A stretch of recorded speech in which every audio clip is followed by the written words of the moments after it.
ভাবছি আসলে না ভাবলে হইতো না, বাট হ্যাঁ উইকেট একটু লাকেরও ফেভার হইতে হয়, কিন্তু আমি খুশি যে আমি আলহামদুলিল্লাহ মানে আমি বোলিংয়ে যেটা করতে চাচ্ছি এক্সিকিউট সেটা হচ্ছে। আসলে ভালো বোলিং করতে পারাটাই ইম্পর্টেন্ট, উইকেট তো অনেক সময় কম হয়, দুইটা বেশি হয়, কিন্তু আল্লাহর কাছে শুক্রিয়া। আর আজকে একটা মজার বিষয় ছিল যে আমাদের যে টিমের মেসোয়ার আনোয়ার বলতেছে ভাইয়া তুমি আজকে 4 উইকেট নাও। আমি চাচ্ছিস যেহেতু আল্লাহর কাছে বেশি ইচ্ছা 8 উইকেটও ধরতে পারে, এই 7 উইকেট পেয়ে গেছি আজকে আলহামদুলিল্লাহ। সোফার আমি আমার প্ল্যান এক্সিকিউট করতে পারছি এবং জিতছি, ভালো লাগতেছে। না আসলে লোভে যায় নাই, বেশি লোভে গেলে তাহলে হাফ বলে 4 হয়ে যেতে পারতো। আমি ভাবছি যে না আমি একটা 1 বল এট এ টাইম আমি ক্লিয়ার ছিলাম, সিচুয়েশন অনুযায়ী কি করা দরকার এবং সেটা করতে পারছি। ভালো লাগছে যে না যখনই ক্যাপ্টেন আমাকে ট্রাস্ট করে নিয়ে আসছে আমি ব্রেক থ্রু দিতে পারছি আলহামদুলিল্লাহ। ভাইয়া আসলে ফাইফার তো যে কোনো ফরম্যাটেই অনেক স্পেশাল, কারণ অনেকবার 3 উইকেট 4 উইকেট পাইছি, কিন্তু একটু উইকেটের সাথে লাগও লাগে 5টা পাইতে।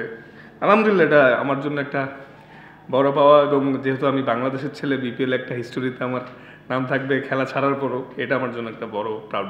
না আসলে যেহেতু একজন আমি খেলোয়াড় যেহেতু, তো আমি যখনই খেলতে নামি সেরাটা দিয়েই করতে পারি, চেষ্টা করি। এবং আমার কাছে ভালো লাগছে যে এইবার বিপিএলের কন্ডিশনটা স্পোর্টিং, যেটা হলে আমাদের ক্রিকেট উন্নতি হবে। বোলিংও ভালো করলে ভালো হয়, ব্যাটসম্যানও সেট হলে রান করতে পারে, এটা হলে আমাদের জন্য ইন্টারন্যাশনাল আমরা বেনিফিট হবে ফিউচারে।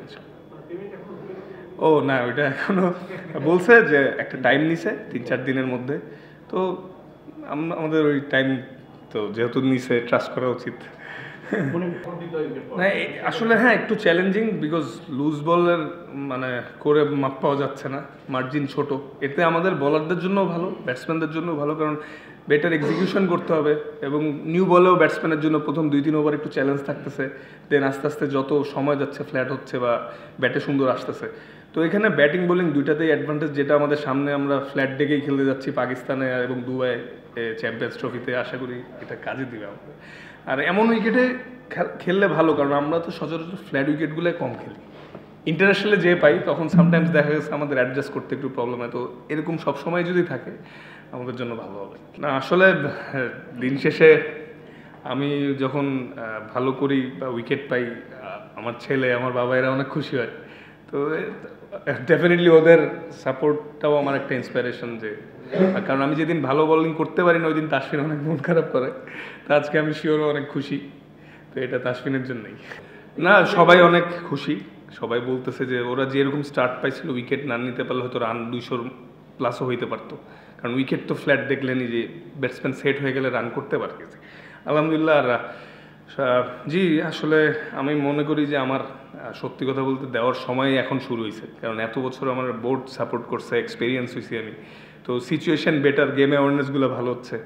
তো আমার মনে হয় যে এটা আমার ডিউটি আসলে টিমকে সাপোর্ট করা, যেই টিমেই খেলি, বাংলাদেশ টিম হোক বা ফ্রাঞ্চাইজি হোক। আল্লাহ যাতে আমার ফিট রাখে লম্বা সময়, আপনারাও দোয়া করেন আমি যাতে সুস্থ থাকি এবং ভালো করবেন সব। হ্যাঁ আসলে আমাদের ইন্টারন্যাশনাল ক্রিকেটের পরে সবচেয়ে বড় প্ল্যাটফর্মই তো এটা, এবং বাংলাদেশ প্রিমিয়ার লিগ যেটা একমাত্র ওয়ার্ল্ডের অনেক জায়গায় নোটিস করে। তো আমার আসলে সবসময় বিপিএল আমি অনেক এনজয় করি, একটা অন্যরকম আমেজ থাকে সবারদের মধ্যে, একটা মানে ভালো কম্পিটিশন, হেলদি কম্পিটিশন থাকে। তো এটাই আসলে ইন্টারন্যাশনালের পরে সবচেয়ে বড় প্ল্যাটফর্ম, তো আমি চেষ্টা করি এনজয় করতে সবসময়। হ্যাঁ শুক্রিয়া আল্লাহর কাছে যে এরকম আমরা ফাস্ট বলাররা ইমপ্রুভ করতেছি এবং অনেকেই রেকর্ড করছে বাইরে বা দেশে, এটা খুবই ভালো সাইন। আমাদের যে উন্নতির ধারাবাহিকতাটা আছে এটাতেই বোঝা যাচ্ছে, এবং আমার স্বপ্ন লেজেন্ডারি ফাস্ট বলার হয়ে কেরিয়ার শেষ করা, যাতে অনেক উইকেট পাই এবং অনেক কন্ট্রিবিউশন থাকে দেশকে জিতানোর পিছনে, আমার এটাই লক্ষ্য থাকবে। ফাস্ট বলটা যেটা লিটন আউট হলে আনপ্লেয়েবল ডেলিভারি ছিল, মানে যে কোনো ব্যাটসম্যানেরই ওখানে ব্যাট দিতেই হতো এবং নিয়ে গেছে। তো এরকম উইকেটে ক্যারি করলে আসলে ফাস্ট বলাররা একটা বাড়তি বুস্ট আপ হয়, এবং বাংলাদেশে এমন ক্যারি করতেছে মানে ভালো সাইন। আর সবগুলো উইকেটই অনেক ইম্পর্টেন্ট, কিন্তু প্রথম উইকেটটা বেশি স্বাচ্ছন্দ্য। হ্যাঁ এটা ঠিক হয়ে যাবে ইনশাল্লাহ, আমাদের বিশ্বাস আছে ঠিক হয়ে যাবে, কারণ খারাপ তো শেষ হবেই এক সময় ইনশাল্লাহ।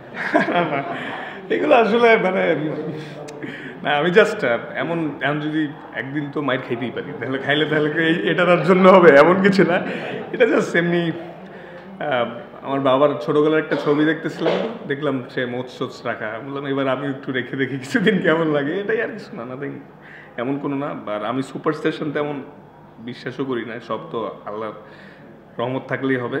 আর এটাই দোয়া করেন এই 25টাও যাতে ভালো যায়, 23-এ 24-এ তো আল্লাহর রহমতে ভালোই গেছে, এটা যাতে আরও ভালো যায়, প্রত্যেকটা 5% ইমপ্রুভমেন্ট নিয়ে যাতে এবছরও শেষ করতে পারে।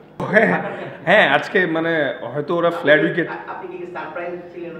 না না আমাদেরও প্ল্যান ছিল আমরা টসে জিততে পারলে বোলিং নেব, কারণ আজকের কন্ডিশনটা একটু ঠান্ডা এবং হেজি ছিল, তো ভাবছিলাম যে বল মুভমেন্ট হবে এবং আমাদের জন্য ভালো হয়েছে। হয়তো ওরা ভাবছে যে ফ্ল্যাট উইকেটে ওরা বড় টোটাল করবে, বাট আলহামদুলিল্লাহ যাই হয়েছে।